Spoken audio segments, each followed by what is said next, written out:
Hey everyone, in this video we'll learn how to find the geometric series of a sequence. So let's say we have this sequence right here. We'll open up our curly brackets and it goes 8, 4, 2, 1, and 0.5, dot, dot, dot. So this is an infinite sequence, as you can see, because of the ellipsis. And this is actually a geometric sequence because there's a common ratio. How do you go from 8 to 4 with multiplication? That's times a half. From 4 to 2, that's also times a half. 2 to 1 is also times a half. And from 1 to a half is also times a half. So it keeps having every term. It keeps having the previous term. So this is a geometric sequence. And the common ratio here is a half. So how do we find the series of this? What formula we could use? Or what formula could we use? So the formula we could use for any partial sum is S sub n equals a1 times 1 minus r to the n over 1 minus r. So let's say we want to find S sub 4. We want to find the partial sum of the first 4 terms of this geometric sequence. So, okay, it would be a sub 1, so the first term, which is 8. So 8 times 1 minus r, so we said r is a half right here. R is a half. So 1/2 to the power of n, we said n was 4, over 1 minus r, which is 1 minus a half. Perfect. So let's go ahead and evaluate this. 8 times. So let's evaluate this first. What's a half to the 4th power? That is 1 over 16. And what's 1 minus 1 over 16? Well, that's just 16 over 16 minus 1 over 16. So that would be 15 over 16.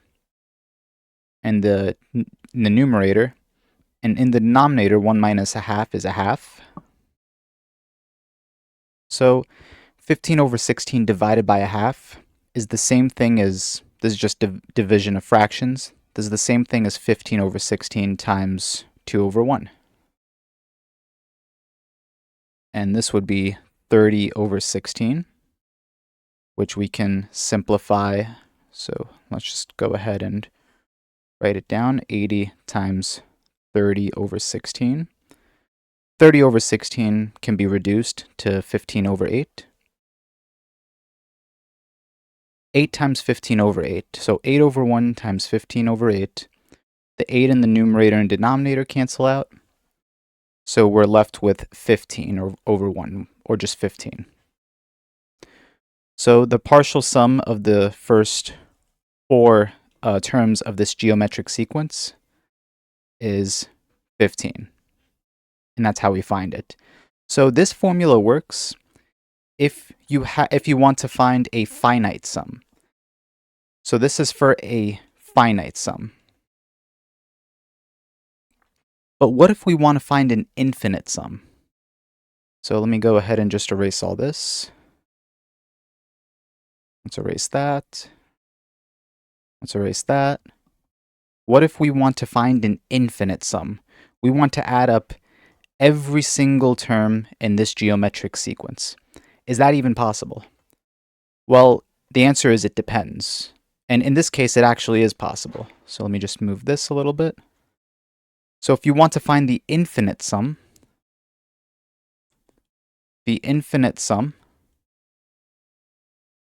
it would just be a sub 1 over 1 minus r. So the infinite sum of a geometric sequence is a sub 1, the first term, divided by 1 minus the common ratio r. So this only works if r is between 1 and negative 1.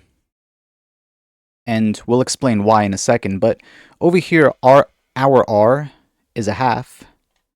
So it is indeed between 1 and negative 1, so it will work.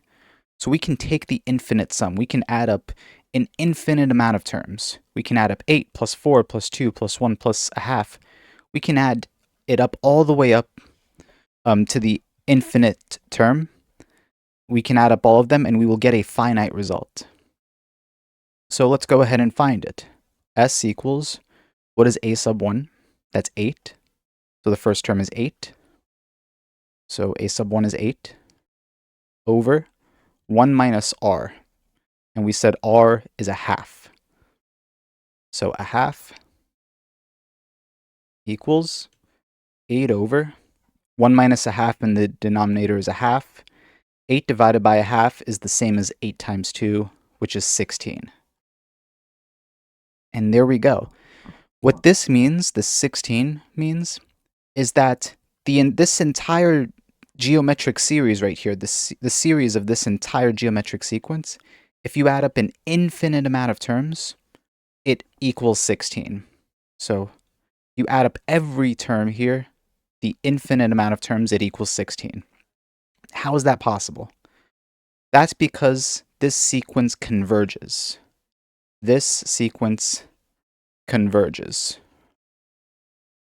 And what that means is that if you keep taking each partial sum, you will get closer and closer to 16.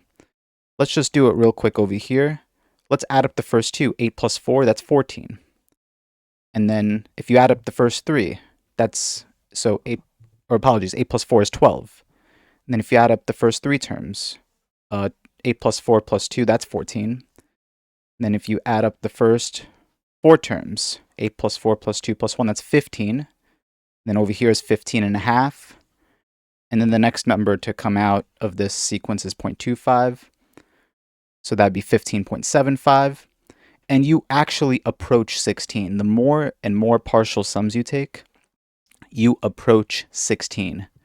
So if you add up every single term in this sequence, you will get 16.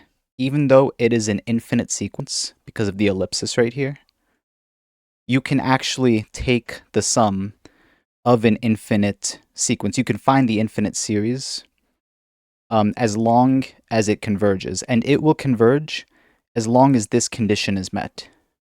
So as long as r is between -1 and 1. What happens if r is not between -1 and 1? Let's say we had a different geometric sequence. Let's say we had 2, 4, 8, 16, 32, ... So we have this infinite geometric sequence. And what's the common ratio here? What's r? Well, from 2 to 4 is times 2. From 4 to 8 is times 2. From 8 to 16 is times 2. So the common ratio is 2. And that falls outside of this range, 1 and -1. So this series actually diverges. It diverges to infinity. We can't take the infinite sum of this, because if you keep adding all these numbers, 2 plus 4, so 2 plus 4, that's 6. 6 plus 8, 6 plus 8, that's 14. 14 plus 16, that's 30. And 30 plus 32, that's 62, and so on. So the issue with adding up all these numbers, all the terms here, is that it doesn't approach any number. It just keeps growing larger and larger and larger. It keeps going towards infinity. It doesn't approach any number, so that's why this sequence diverges. So that's how geometric series works. That's how you can find the finite sum of a geometric sequence using this formula. And if you want to find the infinite sum of a geometric sequence, you can use this formula. It's simply the first term divided by 1 minus the common ratio. And this only works if the sequence converges, and it will converge as long as the common ratio is between 1 and -1. So I hope this video helps, and if you have any questions at all, please leave them down in the comments below, and thank you for watching.